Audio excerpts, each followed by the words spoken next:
कल्पना व्यवहारे फाउंडेशन प्रस्तुत करत आहे सखा आत्मसंवाद. संपादिका वैशाली व्यवहारे देशपांडे. आत्मसंवाद म्हणजे नेमकं काय? अगदी सोपं करून सांगायचं तर प्रत्येक क्षणी तुमच्या माझ्या मनातल्या मनात जे स्वगत सुरू असतं ना, तोच हा आत्मसंवाद. अत्यंत प्रामाणिकपणे आपली साथ देणारा हा स्वसंवाद किंवा आत्मसंवाद. तो आपला खरा सखा, कारण तो अव्यक्तपणे अखंड आपली सोबत करत असतो. तोच आपले व्यक्तिमत्व घडवत असतो. सर्वसामान्य माणसांपेक्षा यश कीर्ती मिळालेली माणसं वेगळी असतात. काय कारण असावं बरं? कारण त्यांचा आत्मसंवाद सकारात्मक आणि विवेकनिष्ठ असतो. अविरतपणे सुरू असलेला हा आत्मसंवाद आपल्यासाठी इतका सवयीचा आणि सहज असतो की त्याला शब्दात पकडणं कठीण होऊन बसतं. पण तरीही हा आत्मसंवाद साधून तो आपल्यासाठी शब्द स्वरूपात व्यक्त केलाय वेगवेगळ्या क्षेत्रातल्या दिग्गजांनी सखा आत्मसंवादमध्ये. सखा आत्मसंवाद या सिरीजमध्ये आपल्याशी संवाद साधतायत सुप्रसिद्ध वक्ते, सामाजिक कार्यकर्ते, माजी सनदी अधिकारी अविनाश धर्माधिकारी. अभिवाचन राजेश दामले. कर्मे इशू.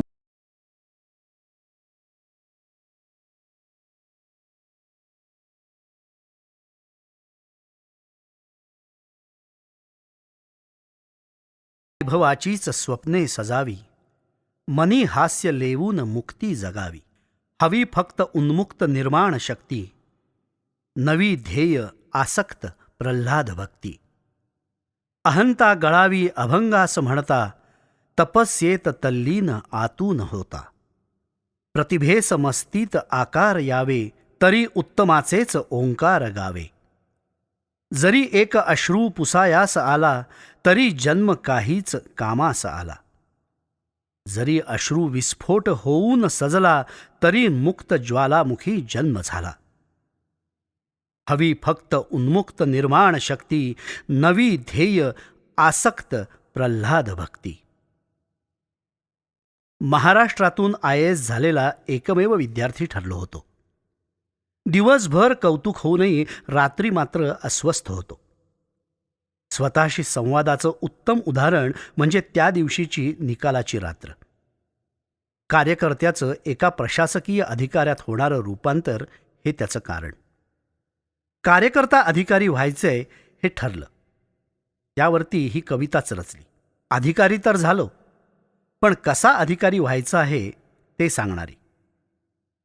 माझं म्हणून जे काही आहे ते सारं देशासाठी हा भाव मनात उत्पन्न झाला, विकसित होत गेला आणि त्याप्रमाणे कार्य घडत गेलं. वाचनानं, देशभ्रमणानं, प्रश्नांशी भिडण्याच्या वृत्तीनं माझी बैठक पक्की होत गेली. त्या शिदोरीवर काम करत आलो. सुरुवातीला अगदी झोकून देऊन आणि आता हे सारंच एन्जॉय करतोय. वर्ष 1974. महिना ऑक्टोबर. HSCला होतो. वर्गात मागे बसून चिंतन सुरू झालं आणि आपल्याला कोण व्हायचं आहे हे निर्णायकरित्या ठरलं. भारत देशाचा कार्यकर्ता. पुढे जे करायचं ते त्या प्रकाशात. पदवी मिळवायची किंवा करिअर करायचं यापेक्षा कार्यकर्ता व्हायचं याला महत्त्व द्यायचं. वाचन करायचं तर ते कार्यकर्ता समृद्ध होण्यासाठी. IAS होण्यापूर्वीची ही 10 वर्ष. आपण एक उत्तम कार्यकर्ता कसा होऊ याचा अखंड ध्यास. कार्यकर्ता निर्माण ही अखंड चालणारी प्रक्रिया आहे. ज्ञानप्रबोधिनीचा पूर्णवेळ कार्यकर्ता म्हणून युवक संघटन शिकलो. देशापुढील समस्यांच्या अभ्यासासाठी आणि त्यांची संभाव्य उत्तरं शोधत भारतभर फिरलो. वेगवेगळ्या आंदोलनात होतो. IAS व्हायच्या आधी 10 वेळा तरी काश्मीरला गेलो. फारुख अब्दुल्ला मुख्यमंत्री होते तेव्हा आणि जगमोहन यांनी त्यांना बरखास्त केलं तेव्हा देखील. माझ्या अस्वस्थ दशकाच्या डायरीत जगमोहन यांची मुलाखत आहे. पंजाबमध्ये खलिस्तान आंदोलन पेटलं असताना तिथे गेलो. भारत देश एक आहे, फुटण्याची भाषा कुणी करू नये, ही एकात्मतेची संकल्पना घेऊन फिरलो. पदयात्रा केल्या. दहशतवाद्यांचे खास अड्डे पाहिले. त्यांच्या तळात पदयात्रा केल्या. पंजाबी भाषा गुरुमुखी शिकलो. गुरुद्वारात शबद कीर्तन करून सगळा भारत एकचा संदेश देत 1984ची बैसाखी पंजाबात केलेली आठवते. ऑपरेशन ब्लू स्टारच्या थोडं आधीची. एका बाजूला पाकिस्तानची सीमा आणि दुसऱ्या बाजूला दहशतवादी अड्डे असाही फिरलो. आसाम आणि पूर्वोत्तर राज्यात सुद्धा त्याच दरम्यान गेलो. बेकायदा घुसलेले बांगलादेशी बाहेर तरी काढा किंवा मतदार याद्यातून त्यांची नावं तरी काढा असं म्हणत. नागालँड, मणिपूर इथेही फुटीरतावाद्यांना भेटलो. या भेटीगाठीत त्यांच्याशी झालेल्या संवादाच्या वेळीसुद्धा कसली भीती वगैरे वाटली नाही. एक जोश होता, जुनून होता. आता विचार करतो तेव्हा वाटतं कुठली तरी ईश्वरी शक्ती पाठीशी होती. फुटीरतावाद्यांशी बोलताना सुद्धा भारत देश एक हाच विषय. नागा संस्कृतीला विरोध नव्हता, ती टिकलीच पाहिजे, मात्र त्यासाठी देशाचे तुकडे पाडण्याची गरज नाही वगैरे वगैरे. ICS झालेले हरिश्चंद्र सरीन यांची वेळोवेळी भेट झाली. इंदिराजींचे विश्वासू अधिकारी म्हणून त्यांना काश्मीरात पाठवलं होतं. आसाम आंदोलन सांभाळायला आणि गुजरातच्या आरक्षणावरून उसळलेल्या दंगली हाताळायलाही सरीनच होते. बडोद्यात हिंदू मुस्लिम दंगलीत गेलो होतो, तेव्हाही सरीनच होते. एक IAS अधिकारी देशाच्या घडण्या बिघडण्यात किती महत्त्वाची भूमिका वठवू शकतो ते कळलं होतं. गेलो तिथं प्रशासनाचं महत्त्व लक्षात आलं. प्रशासनविषयक दृष्टीच मिळाली म्हणा ना. देशावर पकड असणाऱ्या प्रशासनात जाण्यासाठी आपणच ही परीक्षा दिली तर. अंतःकरणातली आग कार्यकर्त्याची, पण हातातले अधिकार प्रशासनाचे. हे दोन्ही एकत्र असलं तर काम वेगाने होतं याची जाण आली आणि IAS होण्याचा चंग बांधला. IAS झालो, परंतु शासनात खरंच जाणार आहोत का हे स्पष्ट व्हायचं होतं. या वळणावर 2 वरिष्ठ अधिकारी भेटले. एक मुख्य सचिव राहिलेले BG देशमुख आणि दुसरे तत्कालीन पंतप्रधानांचे विशेष सल्लागार डॉक्टर वसंत गोवारीकर. या दोघांनी आग्रह केला, तू परीक्षा पास झालायस तर रुजू हो. सगळा देश कसा चालतो ते समजून घे. परंतु तरीही मसुरीच्या त्या दिवसात पहिले काही महिने अजिबात स्पष्टता नव्हती. देश नेमका कसा चालतो, धोरणं कशी ठरतात, राज्यघटना, मंत्रिमंडळ, प्रसारमाध्यमं यांच्यातील परस्पर संबंधांची समज हळूहळू वाढली. कार्यकर्त्याचा मुख्य गुण असतो उत्कटता, खरी तळमळ. परंतु प्रभावी अधिकारी असण्यासाठी नुसती तळमळ पुरेशी नाही, उत्कटतेपेक्षाही कौशल्य पाहिजे. अशावेळी लोकमान्य टिळकांचं वाक्य आठवायचं, स्वातंत्र्य आंदोलनातील कार्यकर्त्यांसाठी वापरलेलं. कार्यकर्त्यांच्या हृदयात आग आणि मेंदूवर बर्फ हवा. हृदयातली आग ही प्रेरणा, पण मेंदूवरचा बर्फ म्हणजे शांत मनानं तरतमभाव नीट ठेवून काम करावं लागणं. प्रशासनात या वाक्याची प्रचिती आली. प्रशासन चालवण्यासाठी कायदे, नियम, साक्षी पुरावे वगैरे सगळं पाहावं आणि पाळावं लागतं. त्यामुळे परिस्थितीचं आणि ती हाताळण्याविषयीचं आकलन वाढलं. गांधीजींचं वाक्य तर रामबाण उपाय आहे. ते म्हणायचे, जेव्हा काय करू कळेनासं होतं तेव्हा समाजाच्या शिडीवरचा शेवटचा माणूस डोळ्यासमोर आण. तू जे करतोयस त्यानं त्याचं भलं होणार आहे की नाही याचा विचार कर. हा त्यांच्या वाक्याचा पूर्वार्ध खरं तर. तो कार्यकर्ता असताना पुरला. सरकारमध्ये काम करताना अचानक त्याचा उत्तरार्ध गवसला. अशी सर्व पावलं ज्यामुळे त्या व्यक्तीचं स्वतःच्या जीवनावरचं नियंत्रण वाढेल, त्या व्यक्तीचा शारीरिक, मानसिक, आत्मिक विकास होईल हे बघ. सगळे अधिकार शासनाच्या हातात आणि माणूस यंत्रणेचा गुलाम होऊन बसलाय हे नकोय. मी चांगला अधिकारी आहे, पैसे खात नाही, जातपात पाळत नाही वगैरे ठीक आहे, पण ते माझं कर्तव्यच आहे. मी असा वागतो म्हणजे कोणावरती मेहरबानी नाही करत. देशात असं चित्र तयार झालं की जो पैसे खात नाही, प्रामाणिकपणे वागतो, तो अधिकारी उपकार करतो जनतेवर. हे काय आहे? शासनावलंबित्व वाढलं की हे असंच होणार. त्यापेक्षा प्रत्येक व्यक्तीचं स्वतःच्या जीवनावरचं नियंत्रण वाढेल, स्वातंत्र्याच्या कक्षा रुंदावत समृद्धी येईल, तो खरा विकास. हा गांधीजींच्या वाक्याचा उत्तरार्ध शासनात काम करत असताना उलगडला. तो उलगडायला देखील त्या त्यावेळी करत असलेलं सिंहावलोकन कारणीभूत ठरलं असं म्हणायला प्रत्यवाय नाही. वडील नास्तिक असले तरी त्यांचं वाचन चांगलं होतं. मुख्य म्हणजे त्यांचं मित्रमंडळ प्रगल्भ होतं. मेहता प्रकाशनचे अनिल मेहता, डॉक्टर अनिल गांधी, डॉक्टर रवींद्र व्होरा, झोंबीकार आनंद यादव असे दिग्गज त्यात समाविष्ट होते. बाबांच्या मित्रांच्या चर्चा घरी चालायच्या. त्यातील बारीक सारीक मजकुरामागे एक विचार असायचा. आनंद यादव आईला अक्का म्हणत. त्यांचं आमच्या घराबाबतीत एक निरीक्षण आठवतं. घरची गरिबी असली तरी चांगली आई आपल्या मुलांना कशी वाढवते हे अक्कांच्या उदाहरणावरून दिसतं. आईबद्दलचा आदर दुणावणारं, माझ्या मनात तिची जी प्रतिमा आहे त्यावर शिक्कामोर्तब करणारं हे वाक्य. या निरीक्षणातून, घरच्या वातावरणातून, मित्रपरिवारातून, घर आणि घरच्यांबद्दल ते काय म्हणतात त्यावरूनही आपला आपल्याशी संवाद सुरू होत असतो. स्वतःशी होणाऱ्या संवादाचं घरातल्या वातावरणाशी असं जवळचं नातं असतं. वडिलांबद्दलच्या आठवणी तर इतक्या लक्षात आहेत की त्या जीवनाचं बळ आहेत असं वाटतं. वडील सरकारी कर्मचाऱ्यांबद्दलच्या रूढ धारणेला फाटा देणारे बाबू होते. प्रसंगोपात रविवारीही कार्यालयात जायचे. मी लहान होतो. त्यांचं ते वागणं पाहत होतो. काम असलं की रविवार वगैरे काही नाही हे वाक्य त्यांनी कधीही म्हटलं नाही. हा संस्कार कृतीतून घडवला, आईवडिलांच्या आचरणातून कळलं. त्यासाठी कुठलं प्रवचन वगैरे ऐकावं लागलं नाही. मला आठवतं, एकदा वडिलांसोबत सेंट्रल बिल्डिंगमधल्या त्यांच्या फॉरेस्ट ऑफिसमध्ये गेलो होतो. तिथं ते टाईपरायटरवर काम करत होते. कंटाळा येतो म्हणून काहीतरी करण्याच्या उद्देशानं मी तिथल्या ट्रेमधले कागद घेतले. चित्र काढायला सुरुवात करणार तेवढ्यात वडिलांचा दरडावणारा आवाज आला.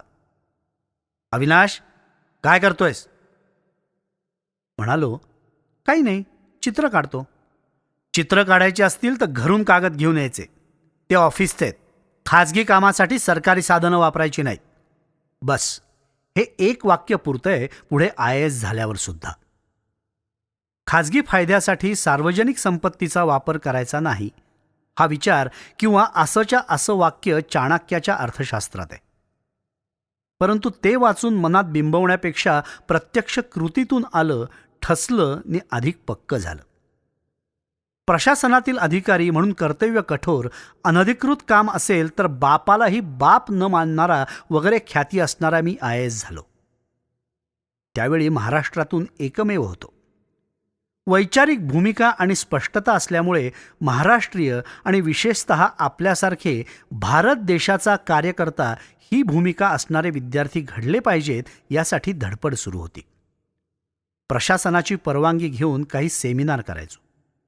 तेव्हाची भूमिका मात्र नीट समजावून सांगणाऱ्या शिक्षकाची असायची.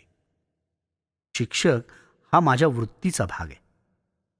चाणक्य मंडल सुरू करताना आणि आता त्याला 21 वर्ष होऊन गेल्यावर आपण कितपत करू शकलो याचा विचार येतोच.